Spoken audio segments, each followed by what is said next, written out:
Bismillahirrahmanirrahim. Assalamualaikum warahmatullahi wabarakatuh.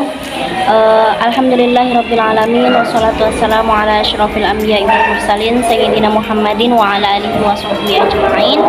Pertama-tama marilah kita panjatkan puji syukur kehadirat Allah Subhanahu wa taala, yang mana pada hari ini kita masih diberikan kesehatan serta kesempatan sehingga kita dapat melaksanakan perkuliahan pada malam hari ini. Selanjutnya, di sini saya akan membacakan anggota dari kelompok 2 yang akan presentasi pada hari ini. Selanjutnya, di sini saya akan membacakan anggota dari kelompok 2 yang akan presentasi pada hari ini. Pertama, saya akan membacakan judulnya terlebih dahulu, pengenalan agama-agama yang berkaitan dengan agama Kristen. Pertama itu ada saya sendiri, Nur Tunggal Putri, NIM 1917 402036. Kemudian ada Siti Hafsah 1917 402039. Kemudian ada Mbak Nur Hidayati 1917 402134. Dan yang terakhir ada Mbak Indah Nur Pratami 1917 402058. Kemudian saya di sini akan membacakan slide pertama, yaitu kekuatan politik dari agama Kristen. Dalam agama Kristen, politik bukanlah tujuan akhir, melainkan alat Tuhan bagi pembebasan manusia. Dalam sketsa pembebasan Tuhan terhadap orang yang tertindas dan lemah tidak berdaya untuk menuju kejayaannya, keselamatan yang seutuhnya, sepenuhnya, dan selamanya dalam Kristus, merupakan rumusan dan konsep etika politik agama Kristen. Orang Kristen dan gereja-gereja harus berperan aktif dalam berpolitik. Yang dimaksud di sini bukan langsung berpolitik secara praktis, akan tetapi menjadi anggota partai dan mampu memperjuangkan aspirasi partai, dan juga tidak lain untuk menyoroti dunia politik Indonesia dan mengambil sikap politik. Dengan berbagai macam pendapat ini dapat dipahami bahwa pada masa lalu di Orde Baru, orang-orang Kristen dan gereja-gereja kurang peduli terhadap politik, sehingga dalam hal ini kepentingan Kristen selalu saja dirugikan.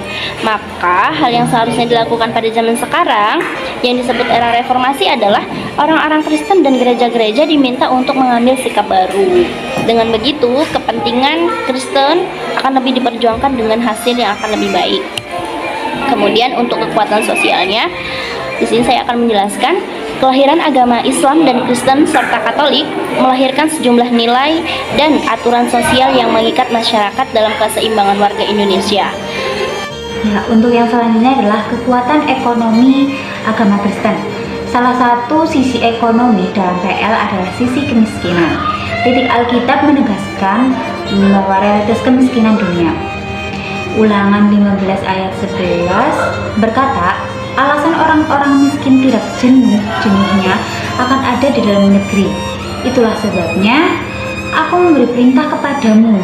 Demikian titik-titik haruslah engkau membuka tangan lebar-lebar bagi saudaramu yang tertindas dan yang miskin di negeri.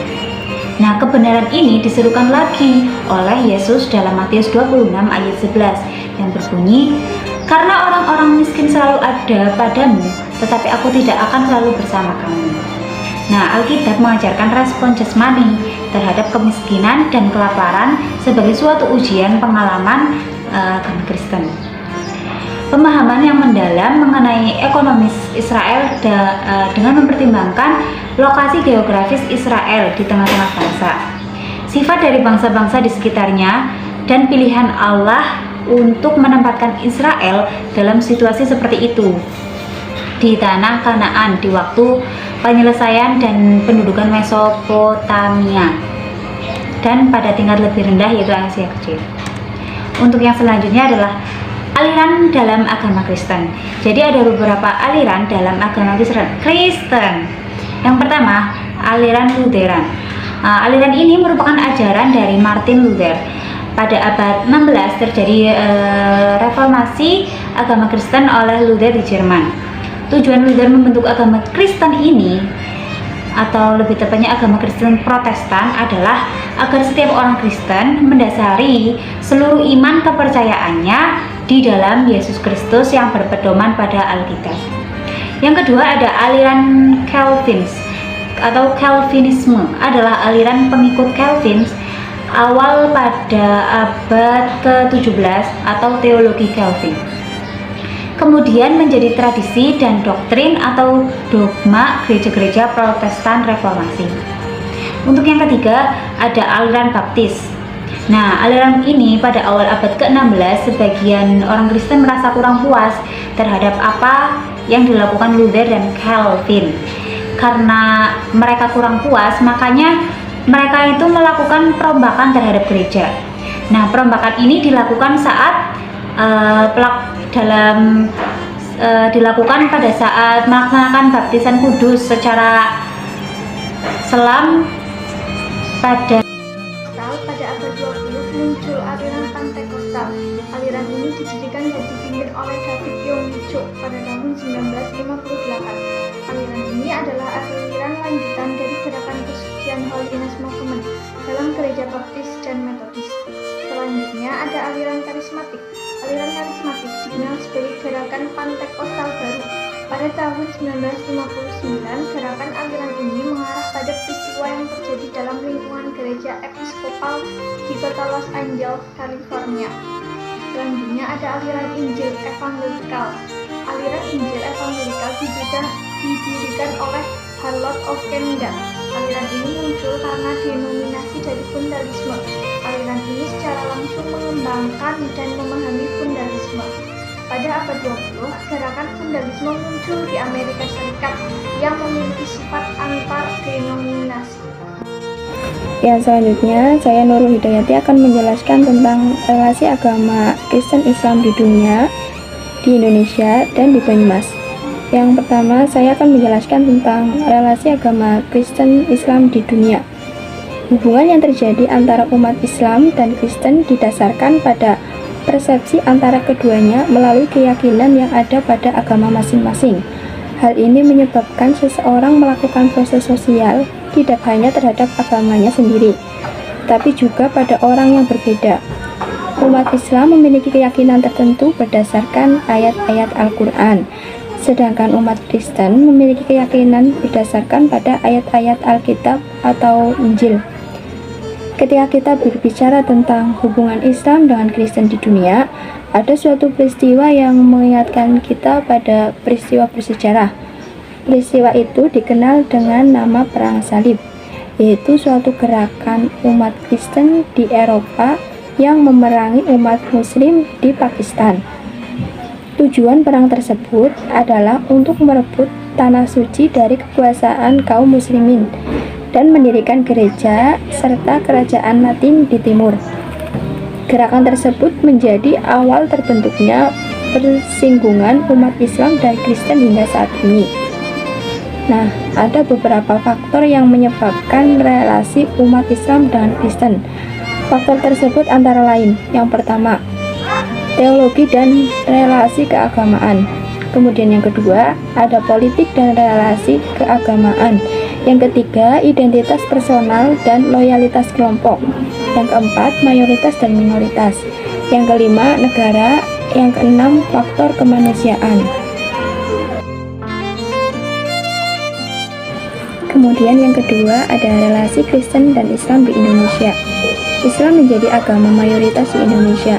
Namun, penganut agama Kristen juga tidak kalah banyak. Proses agama Kristen di Indonesia berjalan terus. Proses ini merupakan ancaman serius bagi kaum muslimin. Umat Kristen menggunakan metode supaya bisa menarik simpati umat muslim agar masuk ke dalam agama Kristen. Metode yang dilakukan antara lain, yang pertama, meningkatkan sekolah Kristen, kemudian membangun sekolah teologi di kota muslim, mendorong laki-laki Kristen untuk menikah dengan wanita muslim, kemudian membangun gereja di dekat masjid, serta membangun rumah sakit.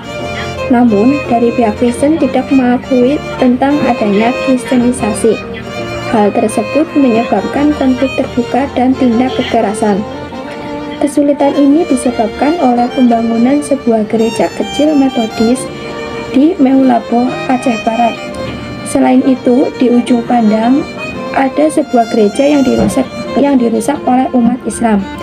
Alasan umat Islam merusak gereja tersebut dikarenakan seorang pemuka agama Kristen di kota itu mengeluarkan ucapan-ucapan yang menghina Nabi Muhammad SAW. Kemudian yang ketiga, relasi Kristen dan Islam di Banyumas. dalam mencari relasi umat beragama itu tidak mudah, dan banyaknya perbedaan perlu ada sikap yang tulus dan saling bergotong royong guna membawa perubahan yang baik antar umat beragama. Kerukunan dan kedamaian menjadi modal utama bagi masyarakat agar dapat berdampingan dan tanpa prasangka-prasangka yang muncul. Hubungan kerjasama di antara mereka sudah mulai terlihat saling menghargai, menghormati, dan saling melengkapi. Adanya kesadaran dari masyarakat sendiri untuk saling membantu pemimpin daerah, karena pemimpin daerah telah membagi tugas yang jelas dari masing-masing kelompok beragama. Beliau juga dengan kegiatan keagamaan yang dimiliki masing-masing. Dengan seperti itu, masyarakat akan sama-sama mendapatkan manfaat. Mungkin itu saja yang dapat saya sampaikan. Sekian presentasi dari kelompok 2. Apabila terdapat kesalahan, kami memohon maaf yang sebesar-besarnya. Wassalamualaikum warahmatullahi wabarakatuh.